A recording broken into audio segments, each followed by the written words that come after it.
तो मैं एक सुझाव भी देना चाहता हूं।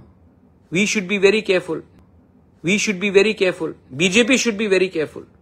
ऐसे लोग जो सीपीएम में थे, सीपीएम में उनका चेयरमैन वाइस चेयरमैन का पोस्ट था, वो लोग आज मंडल प्रेसिडेंट बनकर लोकली ट्रबल क्रिएट करते हैं।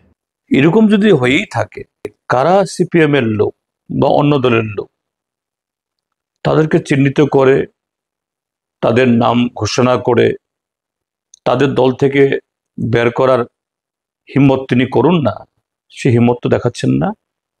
তো এইভাবে এটা নিজেদের অসহায়তা প্রমাণ করা, এতে আর কিছু নয়। যে গত 7.5 বছরে বিজেপি এবং তীব্রামথা উভয় দলের সমর্থকরাই এরা এখন খুবই হতাশার মধ্যে আছে। কারণ যে সমস্ত প্রতিশ্রুতি বা প্রলোভন দেখি বিজেপি ক্ষমতা এসছে, তাদের দলের লোকদেরকে তারা পথে নামিয়েছেন, যে নানা ধরনের অপকর্ম করার মধ্য দিয়ে বিজেপিকে ক্ষমতা নিয়ে আসার জন্য।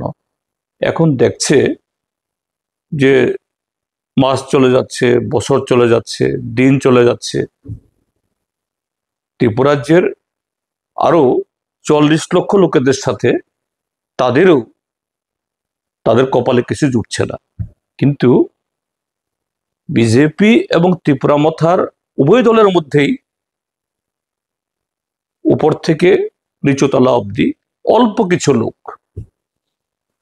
যারা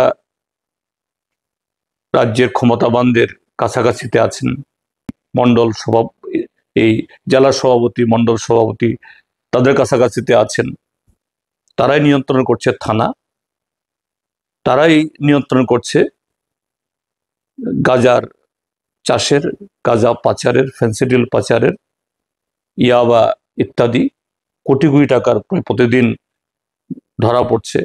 তারাই নিয়ন্ত্রণ করছে এই পিডব্লিউডি অফিস, বিডিও অফিস। এইভাবে অল্প কিছু লোক তারা রাতারাতি কোটিপতি হচ্ছে। আর এই সাধারণ যারা সমর্থকরা, যারা মনে প্রাণে বিজেপিকে, ত্রিপুরামথাকে ভালোবেসেছিলেন, তাদের হয়ে কাজ করে অবৈধভাবে তাদেরকে রাজ্য সরকারে এবং এডিসিতে বসিয়েছে, চোখের সামনে দেখছে তাদের দিন চলে যাচ্ছে, কাজে তারা হতাশ।